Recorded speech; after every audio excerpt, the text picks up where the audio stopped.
What next? Nah, itu detailnya adalah tulisan dari KRT Fakih Wirahadiningrat. Assalamualaikum warahmatullahi wabarakatuh. Selamat siang teman-teman. Tulisan terbaru dari KRT Fakih Wirahadiningrat, publish tanggal 10 Oktober, artinya kemarin.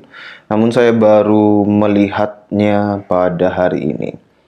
Judulnya adalah Iron Dome Israel runtuh. Ba'alawi Indonesia menghitung hari. Teman-teman bisa menghentikan video ini sampai di sini saja, kemudian beralih ke kolom deskripsi dan membaca secara langsung di link yang saya sematkan di sana. Namun apabila teman-teman mau mengikuti bagaimana pembacaan saya juga persilahkan. Judulnya adalah Iron Dome Israel runtuh, Ba'alawi Indonesia menghitung hari. Tulisan ini dimulai dengan quote, "Tidak ada kejahatan yang sempurna. No perfect crime. Setiap yang bergerak pasti meninggalkan jejak."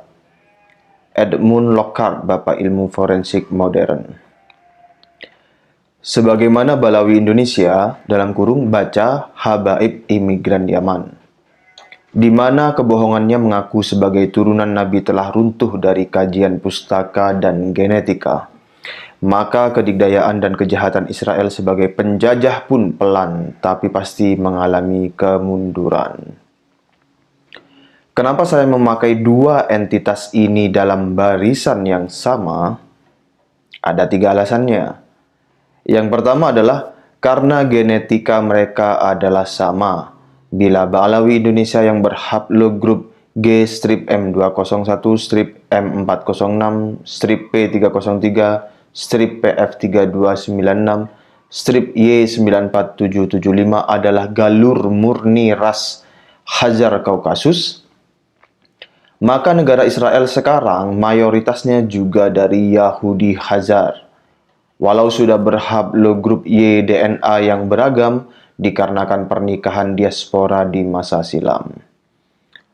Yang kedua, tabiat mereka adalah juga sama. Perhatikan ini. Awalnya, Palestina sebagai teritori modern dari Yerusalem Raya adalah damai. Sejak penaklukan yang dipuji dalam sejarah sebagai penaklukan beradab, tanpa pembantaian balita dan perempuan yang dipimpin Salahuddin Al-Ayyubi. Kawasan tersebut damai, toleran, dan bisa berdampingan dengan rukun antara 3 agama Samawi Abrahamik, dalam kurung Islam, Nasrani, dan Yahudi. Namun, sejak negara Israel berdiri malah terjadi rasisme.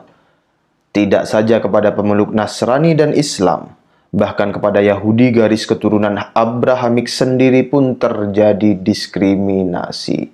Jadi kepada sesama Yahudi mereka juga rasis.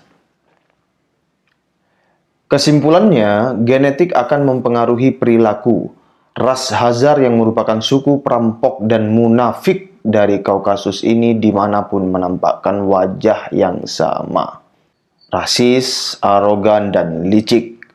Faktanya, sebagaimana takfiri Wahhabism not Islamism, begitu juga Zionism not Judaism.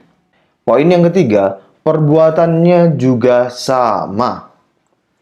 Apabila keturunan Khazar di Yahudi ingin menjadi golongan paling elit yang mendominasi keturunan Ishak bin Ibrahim asli, maka Ba'alawi di dalam Islam terutama di Nusantara juga mengklaim sebagai turunan Nabi Muhammad yang paling asli.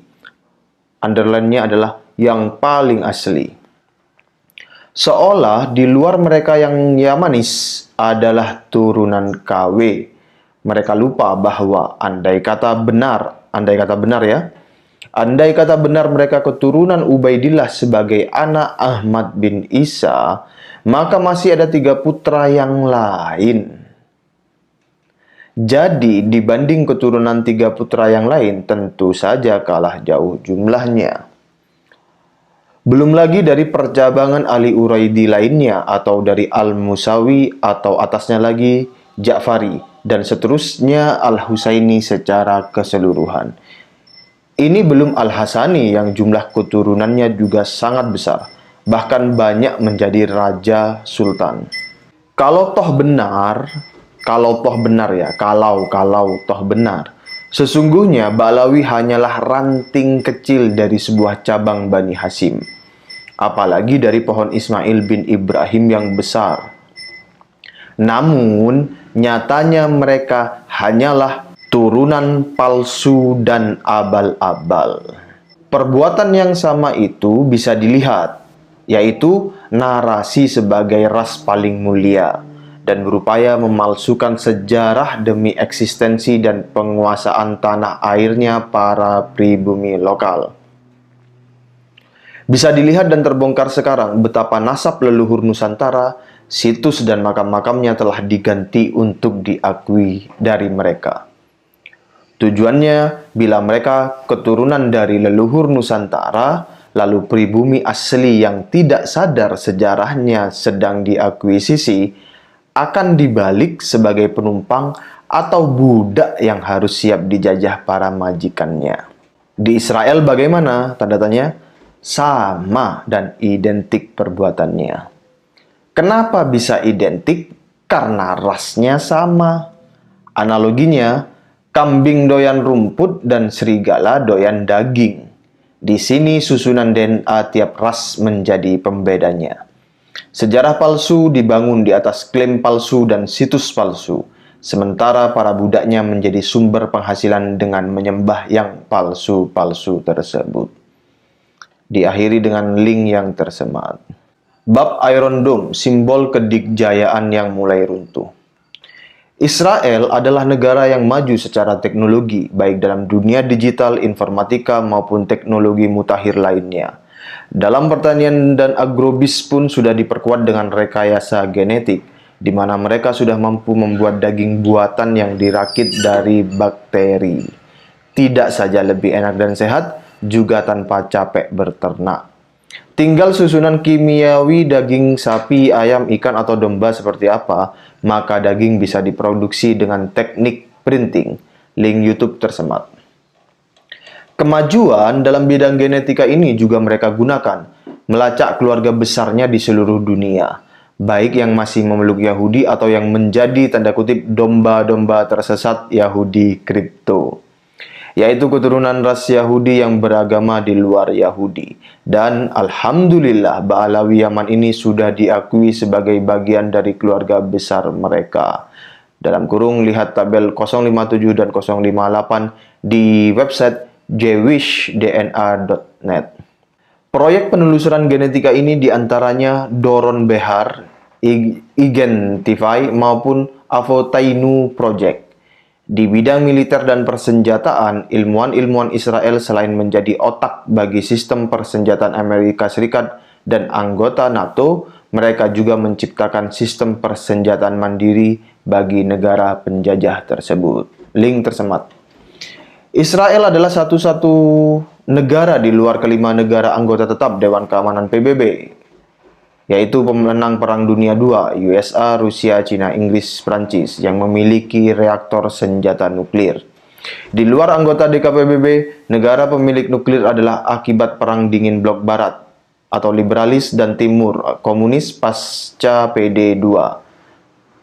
Selain Israel, ada India, Pakistan, Korea Utara, dan konon Iran, dalam kurung dugaan Barat, dan belum terbukti reaktor nuklirnya mampu membuat senjata.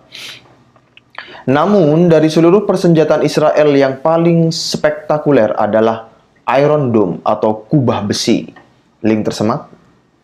Sesuai namanya, ini adalah sistem rudal pertahanan yang diklaim paling canggih, bisa membedakan mana rudal lawan yang menyerang atau hanya sekedar melintas, ataupun cuma sekawanan burung. Iron Dome adalah simbol kedikjayaan sekaligus kesombongan Israel yang hidup di tengah lautan bangsa Arab.